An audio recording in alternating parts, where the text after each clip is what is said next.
On commence maintenant. Donc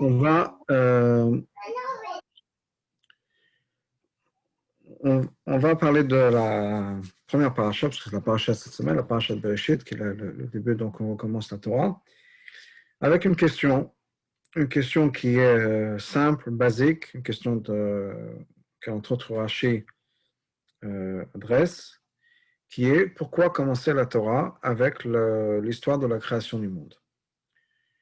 Bereshit. Nous savons que la Torah, c'est la Shon Ora, c'est là pour nous donner des leçons. La Torah, comme on nous dit, c'est le livre des commandements, c'est les mitzvot. C'est pas un livre d'histoire. On sait très bien que c'est pas là ni pour raconter des histoires, ni pour donner l'histoire du monde. Par rapport à l'histoire du monde, on va passer de Adam et Chava jusqu'à Noach très rapidement. De Noach jusqu'à Avraham Avinu aussi très rapidement. Avraham, on connaît une partie de sa vie. Donc, on n'est pas là pour raconter des histoires. C'est que chaque chose qui est mentionnée dans la Torah, c'est une leçon. En particulier, les grandes leçons de la Torah, ce sont les mitzvot. Donc, la première chose à comprendre, c'est pourquoi est-ce que la Torah nous raconte l'histoire du monde, l'histoire de la création du monde, et pourquoi est-ce qu'on commence par ça. Ça aurait pu être raconté un peu plus tard, on aurait pu commencer avec des mitzvot. Il y aurait eu beaucoup d'autres solutions, si on peut dire, beaucoup d'autres choses à faire. La première mitzvah qu'on rencontre dans la Torah, qui est une mitzvah qui est donnée au peuple juif en entier, c'est la mitzvah de Kiddush HaChodesh, de sanctifier le mois, c'est-à-dire de plus ou moins d'établir le calendrier. Ça, c'est la première mitzvah donnée au peuple juif. Il y a d'autres mitzvot qu'on rencontre bien sûr dans le livre de Bereshit, qui sont, à la base, bien sûr, les Sheva mitzvot de Noach, les 7 mitzvot qui sont données à l'humanité. Donc, on va les trouver dans le livre de Bereshit. On a une mention de mitzvot qui sont plus particulières au peuple juif, comme la Brit Mila, comme Gidan Haché, de ne pas manger le nerf sciatique. Mais, comme le Rambam nous dit, Nitna Torah netchacha halacha, que la raison pour laquelle on fait ces mitzvot-là, de nos jours, la Brit Mila ou bien Gidan Haché, ce n'est pas parce que ça a été marqué dans Sefer Bereshit, ça a été donné au Havot, mais c'est parce que ça fait partie des 613 commandements qui ont été donnés au Har Sinaï. Donc vraiment, la Torah, à la base, en tant que livre de mitzvot, aurait dû commencer par la première mitzvah qui est donnée au peuple juif, qui est la mitzvah de Kiddush HaChodesh. On trouve donc dans Chumash Shmot. Malgré cela, on a tout un livre avant, qui est le livre de Bereshit, et non seulement on a l'histoire, si on peut dire l'antécédent du peuple juif, Avraham, on a aussi l'histoire de Noach, et on a aussi avant l'histoire de la création.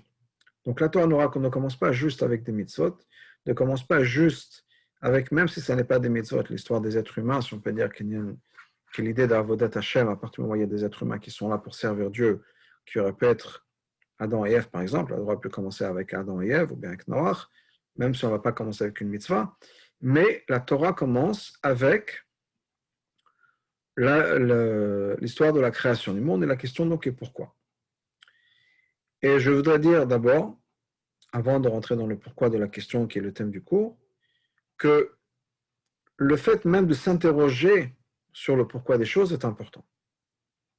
Parce que la réponse aurait pu être tout simplement, c'est comme ça. Dieu l'a voulu, Dieu nous a dit qu'il a commencé par l'histoire de la création du monde, et qui sommes-nous pour poser des questions, qui sommes-nous pour dire comment est-ce que la Torah aurait dû commencer.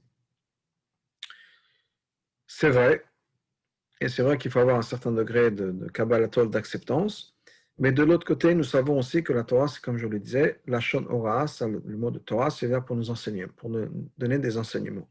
Donc s'il y a quelque chose dans la Torah, on a besoin de s'arrêter et de s'interroger à savoir pourquoi est-ce que c'est comme ça.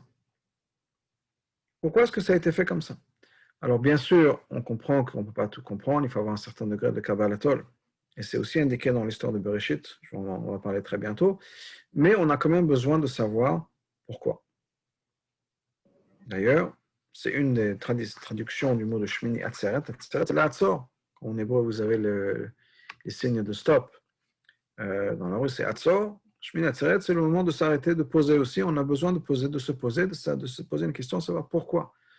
Et si on ne se pose pas de questions, pas juste en disant c'est comme ça, c'est une bonne chose, mais de l'autre côté, ça manque d'intérêt personnel, au sens où nous sommes des êtres humains qui sont curieux, et généralement on veut comprendre les choses, on veut savoir pourquoi des choses, et si ça vous arrive des fois de vous poser des questions, quelle que soit la question, mais de regarder sur Internet, pourquoi est-ce que certaines choses comme ça, comment est-ce qu'une voiture fonctionne, pourquoi, quelle est, je ne sais pas, quelles que soient les choses sur lesquelles vous cherchez de comprendre, on devrait le faire au moins au même degré pour la Torah, c'est-à-dire de se poser des questions. Et si on ne se pose pas de questions, c'est qu'on n'est peut-être pas très intéressé. Donc on a besoin de se poser des questions, et on a besoin de se poser des questions en ce qui concerne la Torah d'abord, encore une fois, parce que ça montre qu'on est intéressé, mais c'est aussi parce qu'on sait très bien, pertinemment, que chaque chose est une leçon. Et donc, s'il y a quelque chose qui se passe dans la Torah, ce n'est pas par hasard, et on a besoin de le comprendre, on a besoin de l'adresser, et on a besoin de réfléchir à ça, de se dire pourquoi est-ce que Dieu a fait les choses comme ça. Rien n'est par hasard. Et je vais te parler justement de cette idée d'acceptance de la Torah. On vient de passer de Simchat Torah. Simchat Torah, il y a deux choses qui se passent en même temps. D'un côté, quand on danse avec la Torah est fermée, donc il ne s'agit pas d'études. De l'autre côté, on danse autour de la bima, là où on va lire la Torah. Et non seulement ça, mais avant et après la kafot, on ramène des psukim de Torah. C'est-à-dire que on veut savoir, on veut savoir pourquoi est-ce qu'on fait certaines choses. Il y a une question là de Oui, monsieur. oui. Allez-y, monsieur Pardon. Torchman. Posez votre question. Monsieur Torchman, Ok. il n'entend pas. D'accord. Donc, on a l'idée que, bien sûr, on danse avec la Torah fermée, c'est-à-dire que la Torah est fermée, on ne regarde pas, on accepte, on la prend dans nos bras, c'est comme ça. De l'autre côté, il y a des psukim de Torah, les psukim d'Ata Oreta, qu'on va dire avant de danser pour la kafot avec la Torah, et ensuite on va lire la Torah, on va l'étudier. Donc, c'est pas juste, bien sûr, qu'il faut avoir l'acceptance, mais il faut aussi essayer de comprendre et d'étudier. Et je vais relier ça avec l'idée de Bereshit, qui est qu'une des questions qui est posée, au-delà de savoir pourquoi est-ce que la Torah commence avec l'histoire de la création du monde, et pourquoi est-ce que la Torah commence avec la lettre Bet, qui est la deuxième lettre de l'alphabet. Bet dans Bereshit. Alors, il y a plein de choses, la lettre, c'est la première lettre de Bracha, bénédiction, etc. Mais il y a une explication qui nous est donnée que la deuxième lettre de la Torah, c'est pour nous dire qu'il y a quelque chose qui précède l'étude de la Torah. Avant d'étudier la Torah, on a besoin d'avoir le Aleph. Et le Aleph, c'est quoi? Le Aleph, ça représente Alufo Shel Olam, le maître du monde, qui est Dieu. Donc, on a besoin de savoir qu'avant d'étudier la Torah, on n'étudie pas juste un texte qui est intelligent, qui est intéressant, qui a un message, etc. Mais c'est la parole de Dieu. Donc, Dieu communique avec nous, Dieu partage avec nous. J'aime personnellement me référer à la Torah comme l'autobiographie de Dieu. Dieu s'est mis dans le livre, Dieu s'est révélé par l'intermédiaire du livre, et nous avons tout ce que nous avons besoin de savoir. Dieu l'a mis dans la Torah, son essence même, et dans la Torah. Donc, quand on étudie la Torah, il faut savoir que ce n'est pas juste un livre, c'est le livre de Dieu, donc le Aleph. Donc, le Aleph, c'est l'introduction de la Torah. D'ailleurs, on va retrouver la même idée dans la Gemara, quand la première page de la Gemara, c'est Amud Bet. Ça n'a pas été décidé nécessairement par des Chachamim, c'est les imprimeurs qui ont fait ça comme ça, mais comme le Rabbi nous dit, tout est Bashgacha Pratit, c'est par providence divine que ça s'est fait comme ça, que la Gemara commence avec la page Bet, la deuxième page, parce que la page numéro 1, c'est l'idée qu'il y a Dieu, le maître du monde, Aleph, Alufo Shel Olam, et que nous avons d'avoir, quand nous allons approcher cette étude, de comprendre que c'est une étude qui implique la présence de Dieu. Donc, ça c'est le Bet. D'ailleurs, on nous dit qu'il y a une traduction de la Torah qui a été faite en grec par 70 Chachamim qui ont été invités en Grèce, à Athènes, et à la demande du roi Ptolémée, on traduit la Torah. Ça s'est fait d'une manière un peu spéciale. Il voulait être sûr que la Torah soit traduite de manière correcte. Donc, ce qu'il a fait, il a demandé à ses 70 sages de traduire la Torah. Il ne les a pas prévenus à l'avance en leur disant pourquoi est-ce qu'ils sont convoqués. Ils les ont convoqués. Ils ont mis chacun dans un appartement séparé, ce qui fait qu'ils ne pouvaient pas communiquer entre eux. Et à ce moment-là, il leur a dit, voilà, je voudrais une traduction de la Torah en grec. Et il a comparé toutes les traductions. Et il y a un miracle qui s'est passé, c'est que les Chachamim ont changé certaines choses dans la Torah. 4 changements en particulier. On ne va pas passer sur les 4, mais il y a un qui est intéressant. qui est qu'ils ont changé le premier pasuk de la Torah. Le premier pasuk de la Torah en hébreu, c'est Bereshit bara Elokim. Au commencement, Dieu a créé, etc. Au commencement.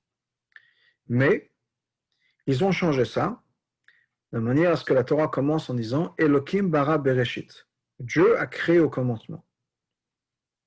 Pourquoi est-ce qu'ils ont fait ça? Parce qu'ils ne voulaient pas qu'il y ait cette idée qu'on puisse penser que Bereshit, bara Elokim, ça veut dire quoi? Que Bereshit, qui est le nom d'une entité quelconque, bara a créé, Elokim a créé Dieu. Donc pour éviter cette mauvaise traduction, ou cette mauvaise interprétation, qui est que Bereshit aurait créé Dieu, ils ont changé ça en disant que Elokim, bara Bereshit, Dieu a créé au commencement. Ou Dieu a créé Bereshit, si on traduit, on ne se traduit pas. Mais ce qui s'est passé, c'est qu'en faisant ça, en faisant ce changement, la Torah ne commence plus avec la lettre Bet, mais elle commence avec la lettre Aleph de Elokim. Elokim bara Bereshit. Pourquoi? Parce que quand la Torah a été donnée non pas au peuple juif, elle était traduite pour ce roi non juif, la Torah, ce n'est plus le message de Dieu à sa nation, puisque le message de Dieu était en particulier pour le peuple juif, donc la Torah, c'était la Torah. Net. Donc ça pouvait commencer par la première lettre, Aleph. Quand un juif étudie la Torah, on nous dit que c'est la deuxième étape. La première étape, c'est d'avoir, si on peut dire, Yirat Shamayim Kabbalatol. Et donc de comprendre qu'on va étudier le message de Dieu. Pour un non-juif, le message de Dieu, ce n'est pas pour lui, c'était le message au peuple juif. Donc il n'y a pas besoin d'avoir la Kabbalatol, si on peut dire, le respect qui va venir avant, etc. Donc pour lui, la Torah, ça peut être numéro 1, page 1, si on peut dire. Il n'y a pas besoin de le prévenir quelque chose, il y a une introduction avant, qui est Yirat Shamayim. Je referme sa parenthèse en disant donc, ce qui est important, c'est que quand on étudie la Torah, on a besoin de se poser des questions, on a besoin de réfléchir à savoir pourquoi. Alors bien sûr, on ne fait pas ce qu'on fait à cause de la réponse ou à cause de la question, mais on a besoin de réfléchir, on a besoin de se dire quel est le message. C'est important d'ailleurs plusieurs fois, parce que des fois on étudie des Gemarot, des Midrash, etc., qui ont l'air d'être choses complètement absurdes. Et clairement, on a besoin de se dire que s'il y a quelque chose qui n'a pas de sens, quelque chose qui a l'air complètement absurde, c'est que clairement il y a un message. Il n'y a pas d'autre choix. Quand les Chachamim, ou quand il y a quelque chose dans le Tanakh qui n'a pas le sens, qu'on ne comprend pas la logique, on a l'impression de penser que c'est des choses qui sont complètement, je dirais, farfelues, on a besoin tout de suite de s'interroger en disant quel est le message ici. Pourquoi est-ce que le Chachamim, qui étaient des sages tellement profonds, tellement un message partagé à des gens intelligents, pourquoi est-ce qu'ils ont écrit quelque chose qui les interpelle tout de suite? Et la réponse est dans la question. Si ça nous interpelle, c'est qu'il y avait un message ici. On a toujours besoin de se poser la question, quel est le message? C'est vrai dans la vie aussi. Ça me fait penser à une histoire avec la rabbinite Chaim Mushka, une histoire qui est connue, qui est la rabbinite Chaim Mushka voyait passer de temps en temps à Manhattan, de Kronheitz à Manhattan, et pour aller faire des courses ou d'autres choses, et il avait toujours plus ou moins sa route régulière. Un jour, pour une raison ou une autre, il y avait des travaux qui étaient faits dans le chemin régulier sur lequel il voyageait, elle avec son chauffeur, et ils ont dû passer par des petites rues de côté. Et en passant dans une petite rue, ils arrivent, donc ils conduisent, et ils voient sur le côté de la rue quelques voitures de police, une famille sur le trottoir avec des valises en pleurs, et un camion, et tout un tas de choses qui sont par terre, toutes les affaires d'une famille qui sont devant eux sur la rue. Alors la rabbinite demande au chauffeur de s'arrêter et d'aller voir de quoi il s'agit, qu'est-ce qui se passe. Et le chauffeur revient en disant que voilà, c'est une famille juive russe qui a été mise à la porte parce qu'ils n'ont pas pu payer leur loyer, et c'était les huissiers qui sont là et la police, et on aura tout vidé, tout mis à la porte, et se retrouvent sur la rue. Voilà de quoi il s'agit. Et la rabbinite demande au chauffeur d'aller voir combien il faut pour payer leur loyer, pour les rattraper dans leur loyer. Le chauffeur va, se renseigne, il revient avec un chiffre, la rabbinite sort son chéquier, écrit le chèque, le donne au chauffeur, dit voilà, donne ça aux huissiers et qu'ils puissent rentrer chez eux. Et une fois que ça a été fait, le problème réglé, ils sont partis.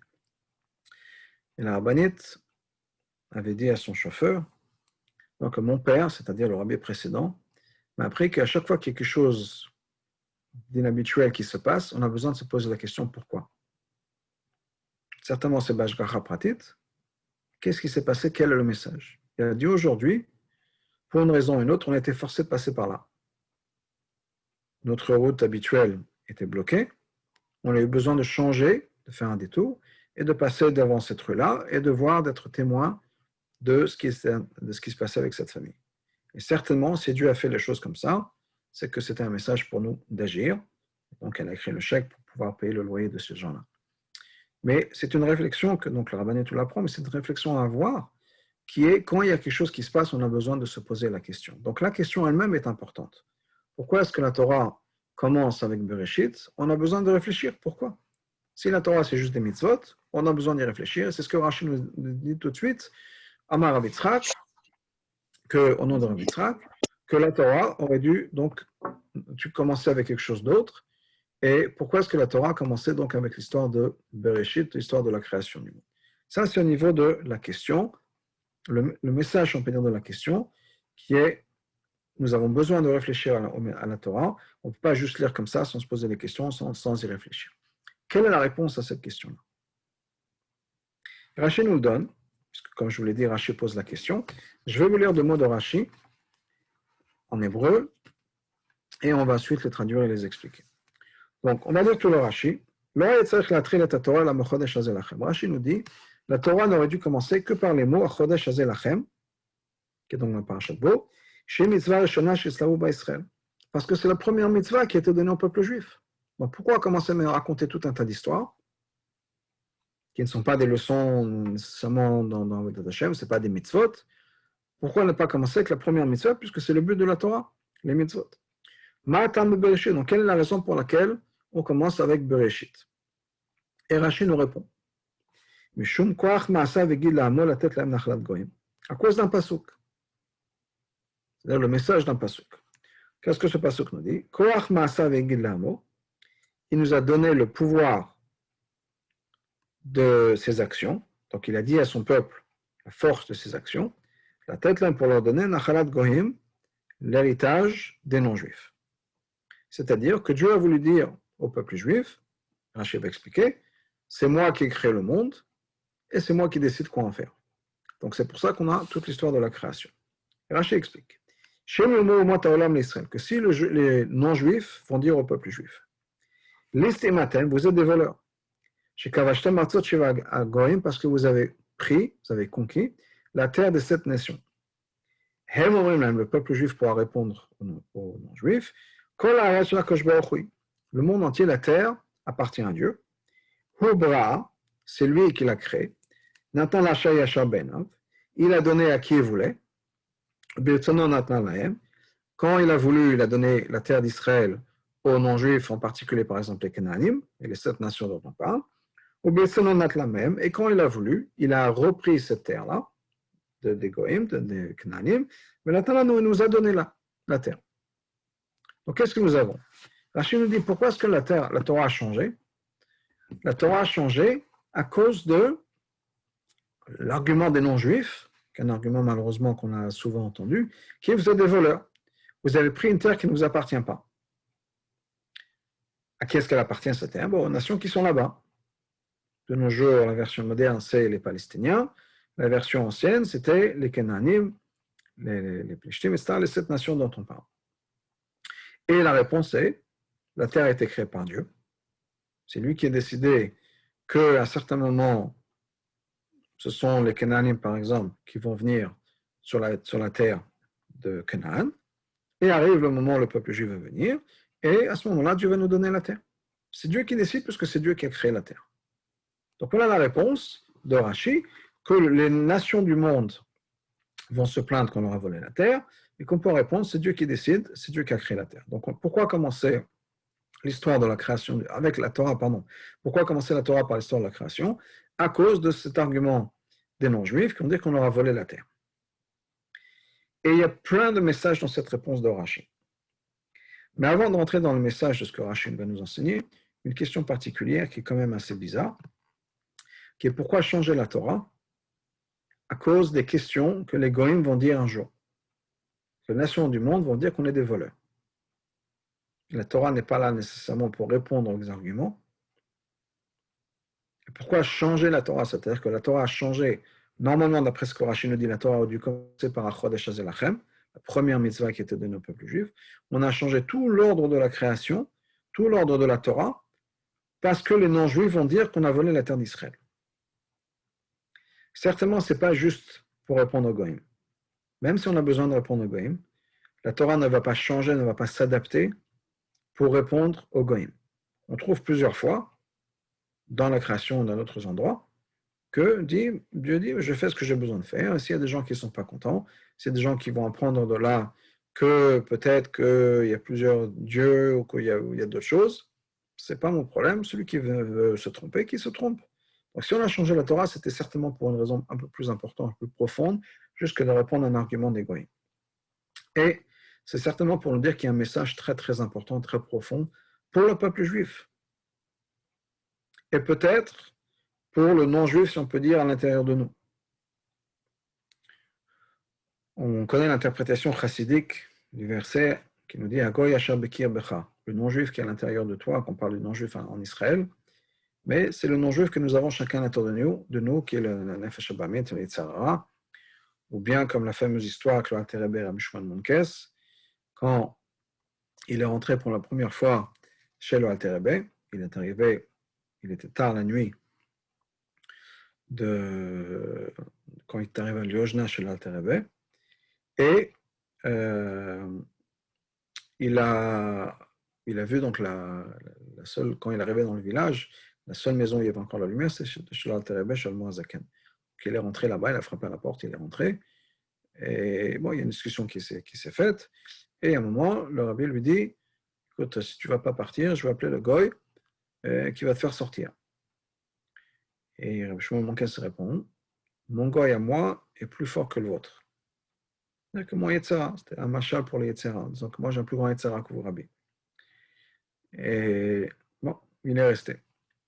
Il est bien sûr devenu un chassid du Alter Rebbe. Donc c'est certainement pour répondre aux non-juifs qui est à l'intérieur de nous. Ce n'est pas juste pour s'occuper de répondre au monde. On n'a pas de réponse à donner, si on peut dire, à qui que ce soit. Mais c'est un message pour nous, dans notre tête. Alors quel est ce message? Alors le message le plus basique, bien sûr, est la terre d'Israël nous appartient. C'est basique, c'est important. Pour une raison ou une autre, ce n'est pas évident. Dans le sens où malheureusement, on a des difficultés à tenir sur la terre d'Israël. Tenir, je veux dire, c'est garder la terre d'Israël. Il y a des difficultés au niveau du gouvernement, de l'opinion publique ou autre, de dire l'Israël nous appartient. Ce n'est pas négociable. Et on ne peut pas donner quelque chose que Dieu nous a donné. Donc on a besoin d'avoir cette clarté dans la tête que la terre d'Israël nous appartient. Pas grâce aux Nations Unies, pas grâce à Balfour, pas grâce à Theodor Herzl, mais parce que Dieu nous a donné la terre d'Israël. Et si Dieu nous a donné la terre d'Israël, ça veut dire deux choses. Premièrement, on ne peut pas la donner, ni pour faire plaisir à qui que ce soit, ni pour faire plaisir aux Nations Unies, etc., parce que c'est le cadeau de Dieu à nous. Et deuxièmement, il faut avoir confiance en Dieu et que si Dieu nous a donné, on n'a pas besoin d'avoir peur qu'on va la perdre et de dire oui, on est obligé de faire des négociations, on est obligé de faire des concessions parce qu'on n'a pas le choix. Pas du tout. C'est de la terre que Dieu nous a donnée. On n'a pas besoin d'être nerveux, on n'a pas besoin d'avoir peur. On a besoin de faire ce qu'il faut faire. On a besoin de faire ce qu'on a besoin de faire et il n'y a pas besoin de s'inquiéter. Mais au-delà de ça, il y a un message très important pour nous. Et ce message est le suivant. Les nations du monde, ou bien notre Yetzirah, en fonction de la manière dont on va interpréter ça, vont nous voir en nous disant vous êtes des voleurs. Qu'est-ce que ça veut dire vous êtes des voleurs? Ça veut dire que la terre ne vous concerne pas. La terre n'est pas pour vous. Le peuple juif, vous êtes les prêtres du monde, si on peut dire, le peuple élu, le peuple choisi. Vous êtes la lumière pour les nations. Et votre travail, votre responsabilité n'est pas de vous impliquer dans les affaires du monde. Les affaires du monde, vous les laissez à nous. Votre responsabilité, c'est la spiritualité. Vous étudiez la Torah, vous priez, vous ayez une vie spirituelle, il n'y a pas de problème. Et tout ce qui concerne le matériel, tout ce qui est eretz, tout ce qui est terrestre, ne rentrez pas dedans. Ce n'est pas votre domaine, ce n'est pas vos affaires, on ne veut pas de vous ici. Vous restez dans votre bulle, si on peut dire, à prier, à étudier la Torah et laissez-nous tranquilles. On ne veut pas de vous dans les affaires, on ne veut pas de vous dans le monde de la politique, on ne veut pas de vous dans quoi que ce soit. Ce n'est pas pour vous. Ce n'est pas pour vous. C'est une approche qui peut venir des non-juifs, en disant, mais comment est-ce qu'un juif peut s'impliquer dans la politique, dans les affaires, dans le commerce ou d'autres choses? C'est une approche que nous avons aussi dans notre tête à nous, des fois, en se disant, pourquoi est-ce qu'on est sur Terre? Est-ce qu'on est sur Terre pour prier, pour étudier, etc. Ou bien, de certaine manière, qui est pour avancer, se préparer au Olam Haba, au Gan Eden.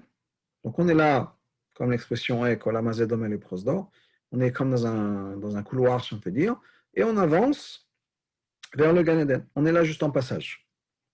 Est-ce que c'est bien ça le but de notre vie? Et donc, effectivement, on a besoin de limiter au maximum notre interaction avec le monde. Ou bien, est-ce qu'on est là pour autre chose? C'est un problème très important, c'est un problème essentiel, c'est un problème qui remonte à Adam et Ève, qui va revenir ensuite avec Noach, qu'on va retrouver avec Abraham et avec Moshe, Korach, les Meraglim, etc. Quel est le but de notre existence? Pourquoi est-ce qu'on est là sur Terre? Pourquoi est-ce que Dieu nous a créés? Pourquoi est-ce que Dieu a créé le monde? Et qu'est-ce qu'on est là pour faire? Et la réponse qu'on nous donne, c'est quoi? Dieu a créé la Terre. Ça, c'est la première partie. À partir du moment où on réfléchit, on se dit que si Dieu a créé la Terre et que Dieu est bon, il n'a pas créé la Terre juste pour nous avoir, juste pour créer les Yetzer Hara, juste pour nous faire trébucher. C'est qu'il y avait un but positif dans ça. Donc Dieu a créé la Terre, Dieu nous a mis sur Terre, Dieu nous a donné la Terre. C'est que certainement, on est là pour une raison. Et la raison, on la connaît, c'est comme nous dit le Midrash Tantruma, que Dieu a voulu avoir Dira Betartonim, une habitation ici sur Terre. Et c'est ça le message de Rashi, donc de la Torah, qui nous dit pourquoi est-ce que la Torah commence avec l'histoire de la création du monde et nous dire que on va nous dire qu'on est là, on n'a rien à voir avec la terre. Tout ce qui est terrestre, ça ne nous concerne pas. Pas du tout.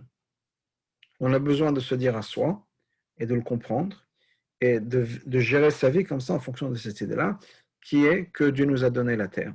Et si Dieu nous a mis sur terre, nous a donné la terre, et comme on va voir dans l'histoire de la création qui nous a dit de conquérir la terre, etc., c'est que certainement il y a un but dans la terre. Et pas juste de nous occuper jusqu'à 120 ans et que c'est vraiment après au Gan Eden où les choses vont vraiment se passer. C'est pas ça le but de la vie.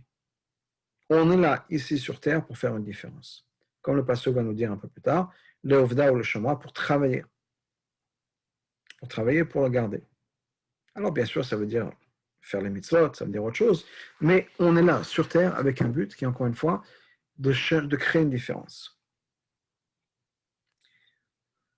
Je vous l'ai dit que c'était une question qui remonte à Adam et Ève. Quel est le but de la création?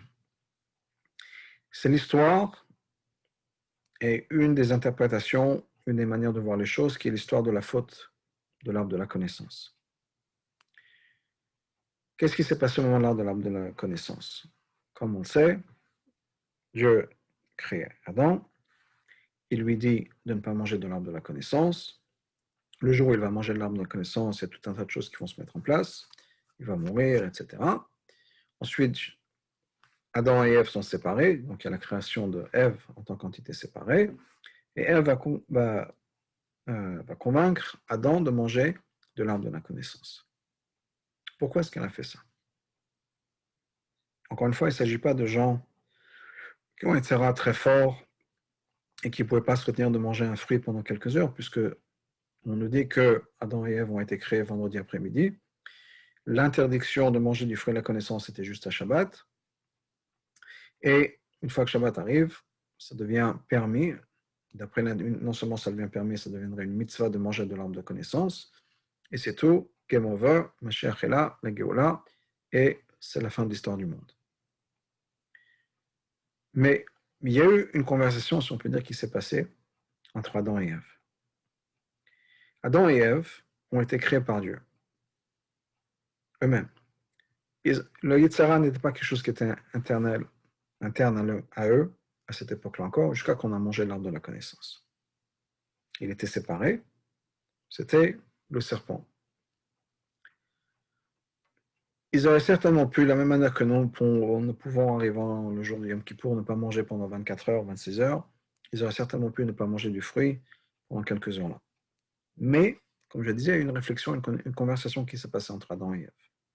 Adam et Ève, avant d'être créés, Dieu leur a dit, voilà, je vais vous créer, et voilà ce qui va se passer, vous allez venir sur Terre pour créer cette dira betartonim. Où est-ce que je sais qu'Adam et Ève ont été consultés? Le Midrash nous dit qu'avant la création du monde, Dieu a dit, que je lui ai demandé conseil, je vais demander conseil aux tzadikim. Certainement, parmi les tzadikim, il y a eu Adam et Ève. Donc, Dieu consulte les tzadikim à savoir qu'est-ce qu'il doit créer la création du monde. Et certainement, il a dû expliquer cette idée de dire betartonim. Donc, Adam et Ève sont créés. Dieu mène Adam et Ève sur terre, au Gan Eden, et regarde autour d'eux en disant, ok, on est censé faire dire betartonim, qu'est-ce qu'on peut faire? Comment créer cette dire betartonim ici sur terre? On est au paradis. Il n'y a rien à faire. Le monde est parfait. Il n'y a aucun problème. Tout va bien. Tout est parfait. Il y a une seule chose qui est au-delà de nous, si on peut dire, qui est le fruit de la connaissance. On ne peut pas en manger, donc il n'y a rien à faire. Pourquoi est-ce qu'on est là? Qu'est-ce qu'on vient faire ici sur Terre, alors qu'il n'y a rien à faire? Le monde est parfait, à part une chose, mais auquel on n'a pas accès. Et c'est Ève qui a compris. Parce qu'avec son intuition féminine, elle a su lire entre les lignes, si on peut dire, de ce que Dieu lui a dit, et de ce qu'Adam lui a répété, qui est d'en lui expliquer. Donc Ève lui a dit, peut-être qu'il faudrait manger justement de cet arbre de la connaissance. Elle a dit, non, non, surtout pas, Dieu nous a interdit de le faire. Elle dit, voilà ce qui va se passer, le jour où on va manger dans l'arbre de la connaissance, on va mourir, il faudra aller travailler, on a des difficultés dans les grossesses et l'accouchement, ça va être douloureux, etc., etc. Et elle va dire, mais c'est bien ça. Et d'ailleurs, pourquoi est-ce que Dieu nous a dit, et t'a dit, le jour où vous allez en manger, voilà ce qui va se passer.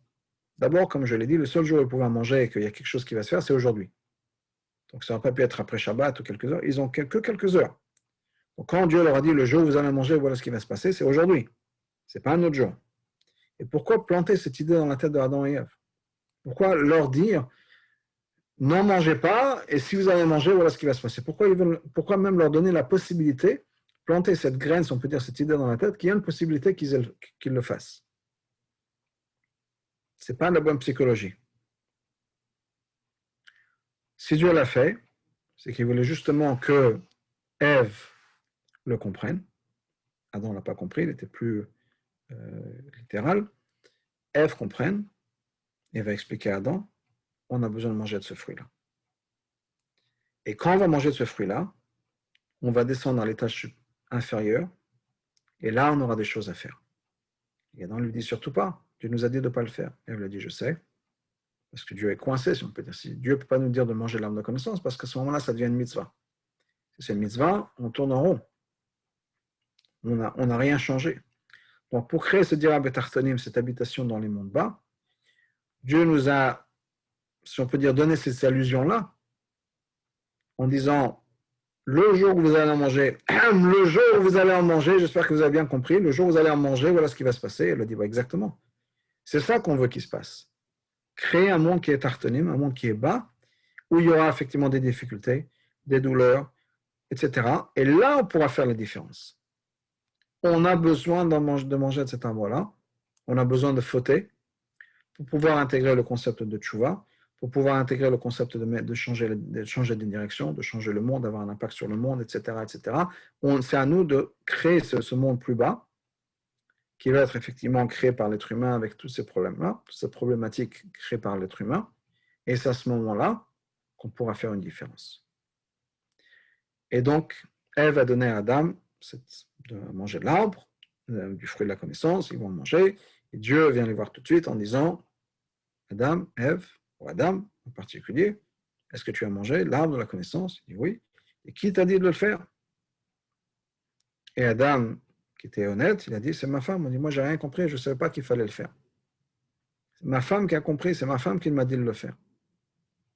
Et c'est effectivement ce qui s'est passé. Et ce n'est pas qu'ils ont été maudits après, si on peut dire. Il y avait certaines conséquences qui venaient avec, auxquelles ils s'attendaient.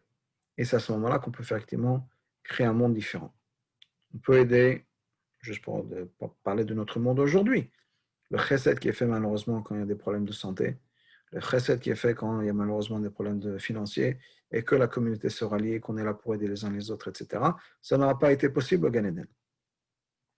Pensez dans nos mitzvot qu'on fait Ben Adam l'Chaver entre nous et Dieu. Aucune de ces mitzvot-là n'aurait été possible de faire au Gan Eden parce qu'il n'y avait aucun mal, aucune souffrance. Le mal n'existait pas. Donc le concept de faute n'existait pas. Si le concept de faute n'existait pas, le concept de bien, de positif, de mitzvah est très limité. Donc on a vraiment des opportunités de se rattacher avec Dieu extrêmement limitées au Gan Eden. Et Chava, Ève et Adam ont compris ça, et on dit qu'on a besoin de créer un monde dans lequel on peut faire une différence. Donc clairement, on est là pour faire une différence, et c'est ça qui a déclenché le monde entier. Dans le monde entier, je veux dire la création du monde et tout le monde dans lequel on vit, parce qu'on est là pour faire une différence, on est là pour devenir le partenaire de Dieu, partenaire avec Dieu, dans la création et dans la venue de Mashiach. Parce que c'est à nous de faire ce travail-là. Et encore une fois, c'est une réflexion à avoir à tellement de niveaux. À tellement de niveaux. Premièrement, on vient de finir le mois de Tishri. Enfin, le mois n'est pas fini, mais les fêtes de Tishri sont finies. Pour beaucoup, on reprend le travail avec un emploi du temps qui est plus ou moins normal et régulier, bien sûr avec les restrictions sanitaires que nous connaissons en ce moment. Mais la vie reprend son train, c'est plus les fêtes, etc. Et c'est le message qu'on nous donne aussi dans la Parashat Bereshit. Ce n'est pas par hasard que la Parashat Bereshit vient juste après les fêtes de Tishri. C'est pour nous dire on vivait dans un monde spirituel. On vivait dans une bulle spirituelle, Rosh Hashanah, Yom Kippur, Sukkot, Shmini Atzeret, Simchat Torah, etc. Mais ce n'est pas ça le but. On a besoin de prendre des forces, on a besoin de se ressourcer, on a besoin de se reconnecter, mais pour passer à l'étape d'après. Et ce n'est pas qu'on retombe ou qu'on fait marche arrière, on continue à avancer. On a construit, on a fait des échafaudages. Rosh Hashanah, puis Aseret Yom Teshuvah, puis Yom Kippur, puis la joie de Sukkot, puis Shmini Atzeret, puis Simchat Torah, puis Yisro Chag, et aujourd'hui. On continue à avancer. Mais on continue à avancer dans des travaux qui sont un peu plus compliqués. C'est facile d'être inspiré Rosh Hashanah. C'est facile d'être inspiré Yom Kippur. C'est facile, mais peut-être un peu moins d'être inspiré Sukkot, Shmini Atzeret, Simchat Torah, etc. Mais on prend ces forces-là, et maintenant, on a besoin d'être inspiré quand on va au travail, quand on reprend l'école. C'est à ce moment-là qu'on a vraiment besoin, on voit vraiment l'impact que la spiritualité a eu sur notre vie quand on retourne à une routine régulière.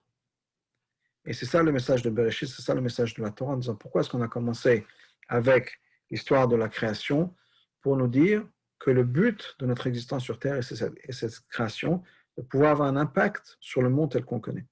Pas vivre dans notre bulle isolée, pas vivre deux vies séparées, Dieu préserve, une vie spirituelle, et ensuite on va au travail et à l'école, et il n'y a aucun lien entre notre spiritualité et notre vie au travail. Au contraire, la vie au travail, c'est quelque chose qui est détaché, ou peut-être qui se bat avec notre spiritualité. Ça peut être l'expérience, malheureusement. On souffre, si on peut dire, au travail, on souffre à l'école, on souffre dans notre expérience parce qu'on se sent que ça va contraire notre expérience de Dieu, mais pas du tout. Le but de tout ça, de toutes les fêtes de Tishri, et le but de la Torah, et le but de la raison pour laquelle on dit que la Torah commence par l'histoire de la création du monde, c'est pour dire que la création du monde, le monde tel qu'on connaît, ce n'est pas juste le monde il y a 6000 ans, c'est 1780 ans. C'est le monde d'aujourd'hui tel qu'on connaît, qui est la continuation et le renouvellement de la création de Dieu, puisque Dieu renouvelle le monde à chaque moment. Le monde tel qu'on connaît est la création de Dieu. Le monde tel qu'on connaît est la création de Dieu. Ça veut dire qu'on a besoin d'avoir cette réflexion. Dans chaque situation dans laquelle on se trouve, quel est le message de Dieu comment révéler Dieu dans cette situation. Puisque Dieu est présent. Ce n'est pas que Dieu n'est pas présent. Si Dieu n'était pas présent, si Dieu n'avait pas créé cette situation, bien sûr, n'aurait pas existé. Donc, si la situation existe, c'est que c'est Dieu qui la crée. Si Dieu la crée, c'est que ça correspond à son désir de création. Dieu ne va pas faire quelque chose qui va contraire à son but. Il est assez intelligent pour ça. Donc, si Dieu a créé une situation particulière, c'est que cette situation particulière correspond à sa place dans la vision globale de la création du monde, de cette idée de dire Betartanim. Ma question à moi, ma problématique à moi est comment déchiffrer le message, comment puis-je comprendre quoi faire dans une situation particulière. Mais ça commence d'abord par une réflexion.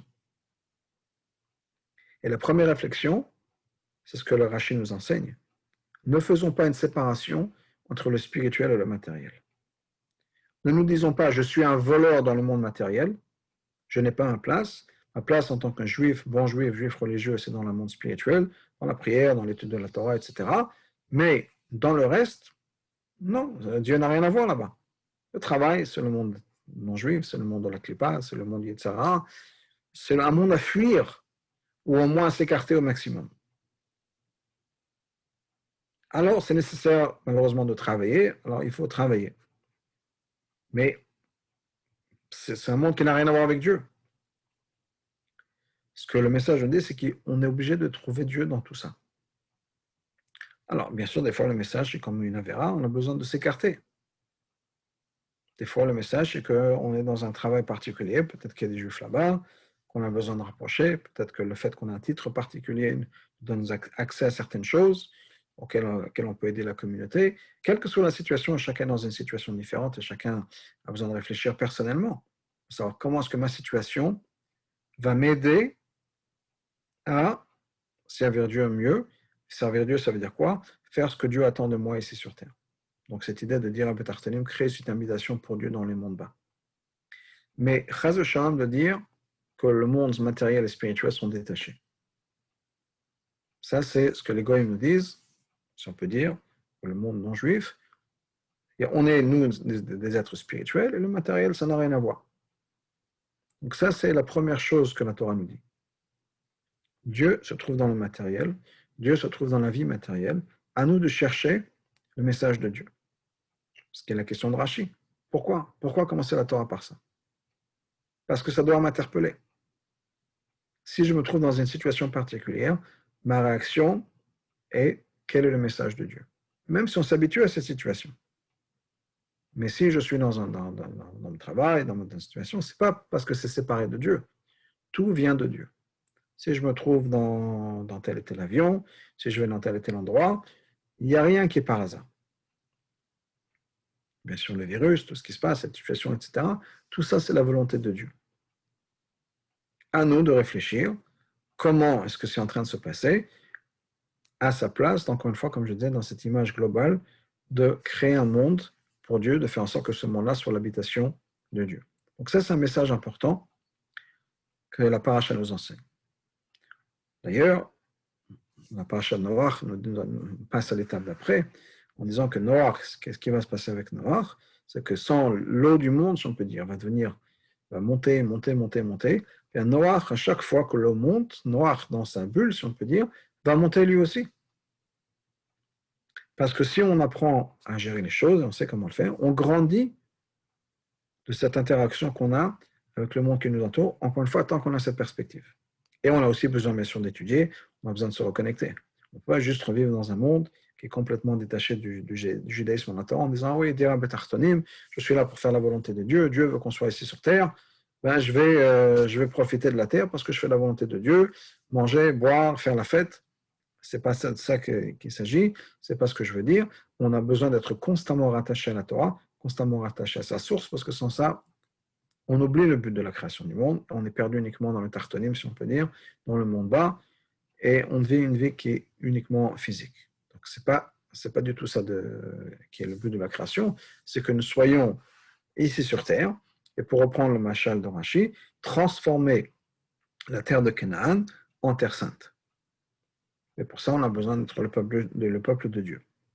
Donc, ce message-là, Le message de la Torah, c'est quoi? Encore une fois, donc, pour résumer à ce niveau-là, c'est qu'on a besoin de comprendre que nous vivons ici sur Terre et que tout ce qui est matériel n'est pas détaché de la volonté de Dieu. C'est la volonté de Dieu. Et nous avons besoin de réfléchir à comment faire cette volonté de Dieu. Mais il faut bien comprendre, et d'ailleurs c'est le Tanya qu'on commence aujourd'hui dans le Chitat, pardon, non, je m'excuse, c'est pas le Tanya qu'on commence en ce moment. Donc c'est l'idée encore une fois d'avoir cette réflexion à savoir quel est le but de ma vie, pourquoi on est là. Et des fois, malheureusement, la vie est difficile, on a des épreuves, etc. On comprend que tout ça vient de Dieu, pas chas v'shalom dans quelque chose de négatif, puisque Dieu ne veut que notre bien, c'est nous donner des épreuves, dans le sens où on va pouvoir grandir de ça. Et avoir cette interaction avec le monde, ne pas fuir ça, même s'il y a des moments où on dit oh, j'aurais bien voulu retourner à l'école, j'aurais bien voulu retourner à l'époque de la yeshiva, la vie était tellement plus agréable et tellement plus simple. C'est vrai, mais ce n'est pas le but de la vie. Le but de la vie, c'est justement cette idée de dire à Betartanim, de ramener Dieu dans les choses du monde, pas juste dans le spirituel. Et c'est cette approche-là que la Torah nous donne, depuis le départ. Comprenons bien quelle est notre mission, pourquoi on est là sur Terre. Pas pour fuir la Terre, mais pour se servir de tout ce que le monde a à offrir au service de Dieu. Et ça, c'est quelque chose que le rabbin nous a tellement enseigné plusieurs fois. C'est entre autres la raison pour laquelle on se sert en ce moment de l'Internet pour apprendre la Torah. Il y a des gens qui disent que l'Internet, c'est impur, c'est tamé, il y a tellement de mauvaises choses qui se passent, etc. Ça voudrait dire que le mal a une force en soi et que nous n'avons pas rien à voir avec ça. Certainement, si Dieu a créé ce pouvoir dans le monde, dans la Terre, qu'on est capable d'avoir l'Internet, que les êtres humains ont développé ce système de communication, c'est que ça fait partie du plan de Dieu. Et si ça fait partie du plan de Dieu, il doit y avoir quelque chose de positif qu'on peut faire avec, clairement, enseigner la Torah. Donc, c'est cette perspective qui va toujours chercher le message de Dieu dans la situation dans laquelle on se trouve, parce qu'il n'y a rien qui est détaché de Dieu. Donc, on a besoin de comprendre ça. On a besoin de comprendre que rien n'est détaché de Dieu, même dans le monde matériel, même dans le monde des affaires, même dans le monde du travail, même quand on va faire les courses, etc. Tout fait partie de Dieu. Et on a besoin de chercher Dieu dans toutes les situations qui nous arrivent. Des fois, on connaît, des fois, on ne connaît pas. Et une fois, quelqu'un qui avait écrit au rabbi en disant que voilà, il y a telle et telle chose qui s'est passée, et il en déduit de là que Bashgacha Pratit, ça veut dire qu'il y a telle et telle leçon. Et le rabbi lui a répondu, depuis quand est-ce que tu es devenu un expert en Ashgacha Pratit? Bon, on ne sait pas toujours quelle est la volonté de Dieu, des choses qui se passent, des fois on ne sait pas, des fois on le saura plus tard, des fois on ne saura jamais, mais au moins on a besoin de faire notre effort à nous, qui est de chercher Dieu. D'ailleurs, cette idée de faire notre effort à nous, de chercher Dieu, est aussi mentionnée dans Rashi, dans cette histoire-là. Qu'est-ce que Rashi nous a dit? Dieu a créé le monde et il a donné pendant une certaine période la terre d'Israël aux 7 nations, je mentionne en particulier les Knanim, et arrive le moment venu, Abraham il a promis la terre d'Israël, puis quand le peuple juif est arrivé en Israël, on a reçu la terre d'Israël. Pourquoi ne pas avoir fait ça de manière différente? En donnant la terre d'Israël tout de suite au peuple juif, ou bien en donnant en personne. Il y a tellement de terres où il n'y avait personne. Le monde entier à l'époque de Adam et pas juste Adam et Ève, mais Adam et Ève aussi, mais à l'époque de Noach, etc., que ce soit, je ne sais pas, disons les Amériques, que ce soit l'Australie, je ne sais pas quand les êtres humains sont arrivés là-bas, mais il n'y avait pas des êtres humains partout avant le déluge, même après le déluge, il devait certainement y avoir des territoires qui sont restés vierges pendant longtemps. Pourquoi ne pas faire en sorte que la terre d'Israël reste vierge pendant longtemps jusqu'à ce que le peuple juif arrive? Pourquoi la donner à une nation, ensuite demander au peuple juif de venir et de chasser cette nation? Et la réponse est parce qu'on a besoin d'avoir nos efforts en nous. On ne peut pas juste attendre les cadeaux de Dieu. Ce n'est pas ce que Dieu attend. Dieu veut qu'on soit impliqués, qu'on soit des partenaires. Pour être partenaire, on ne peut pas juste recevoir. Si on ne fait que recevoir, on est comme des enfants, où papa et maman nous donnent tout, et on fait tout avec leur accord, avec leur permission, avec leurs moyens, eux. Dieu nous a donné la possibilité de devenir partenaire dans la création. C'est-à-dire de créer, de faire une différence, pas juste d'attendre que les choses tombent du ciel, si on peut dire. Et c'est un point important aussi à considérer. Donc on a besoin de faire notre ishtadlout, si on peut dire, nos efforts à nous, qui sont que, par exemple, en ce qui concerne la terre d'Israël, on avait besoin de reconquérir la terre d'Israël. Et quand il s'agit encore une fois de découvrir Dieu, Dieu fait en sorte qu'il est un peu caché, si on peut dire. On ne voit pas toujours le message. Des fois, c'est compliqué. Des fois, le message est flou. Des fois, le message est caché, très caché, dans les difficultés, etc. Mais certainement, il y a le message de Dieu. Donc, on a besoin d'être conscient du fait qu'il y a un message de Dieu. On a besoin d'être conscient du fait que les choses sont difficiles, ce n'est pas nécessairement un problème. Ça ne veut pas dire que Dieu est absent parce que c'est difficile, j'ai des efforts à faire. Au contraire, ça veut dire que Dieu nous fait confiance et que nous a donné une mission qui est un peu compliquée, qui n'est pas facile. On devrait prendre ça comme un honneur, alors même si des fois on préfère se passer de cet honneur. Mais en tout cas, c'est sûr que c'est un honneur que Dieu nous a fait, de donner une mission qui est un peu difficile. Car Dieu nous fait confiance et dit qu'on peut avoir ce message, si on peut dire, on peut comprendre, chercher Dieu, et on aura les outils qu'il faut pour pouvoir bien gérer comme il faut. Et bien sûr, on a toujours le Shulchan Aruch pour regarder, pour savoir comment réagir dans telle et telle situation. Regarder qu'est-ce que l'Halakha nous dit pour telle et telle situation. Et des fois, l'Halakha est un peu pas claire. On ne sait pas comment nécessairement on se positionne par rapport à l'Halakha. Donc, on a besoin de demander à un Rav, pas juste prendre des livres, ça, on a besoin de demander à quelqu'un, à son mashpia, à des amis, prendre conseil. On a besoin effectivement de faire tout ça, d'avoir ce système de soutien qui est derrière nous, pour essayer au maximum de faire ce que Dieu attend de nous dans telle et telle situation. Mais tout ça commence avec une seule chose qui est une attitude, qui est qu'on est conscient que Dieu est présent dans le monde entier. Dans le monde entier, je veux dire mon monde à moi, pas juste chez les autres, dans tout ce qui m'arrive, dans tout ce qui se passe, et que à moi de au moins réfléchir à qu'est-ce que Dieu attend de moi dans telle et telle situation. Et ça, c'est donc un des messages les plus importants de la paracha de Bereshit, qu'il n'y a pas de monde, si on peut dire, où Dieu est détaché de notre réalité quotidienne. La réalité quotidienne, j'entends les choses de la vie. Et après, il y a le Torah, il y a le monde juif, la Torah, quand je vais à la synagogue, quand j'étudie, quand je suis dans un show, etc. On a besoin de faire le lien, le pont entre ce côté spirituel du divin et le côté matériel du divin, parce que tout fait partie de la création du monde. Donc c'est un message important, qui est le début de la vie, maintenant qu'on retourne à une routine plus ou moins normale après les fêtes. N'oublions pas que c'est Dieu qui a créé le monde entier, avec toutes les situations. Il n'y a rien qui est contraire à la volonté de Dieu ultime. C'est juste que des fois, effectivement, la volonté se passe d'une manière ou d'une autre. Les choses sont un peu différentes. À nous de chercher le lien entre nous et Dieu, et nous, la situation dans laquelle on se trouve. Bezrat Hashem, Dieu ne nous donne que des situations faciles, dans lesquelles on n'a pas besoin trop de se gratter la tête pour savoir où se trouve Dieu et comment se lier avec Dieu dans telle et telle situation.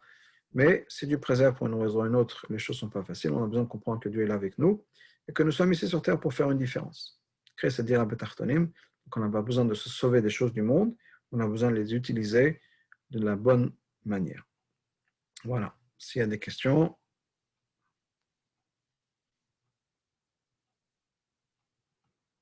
Non? OK.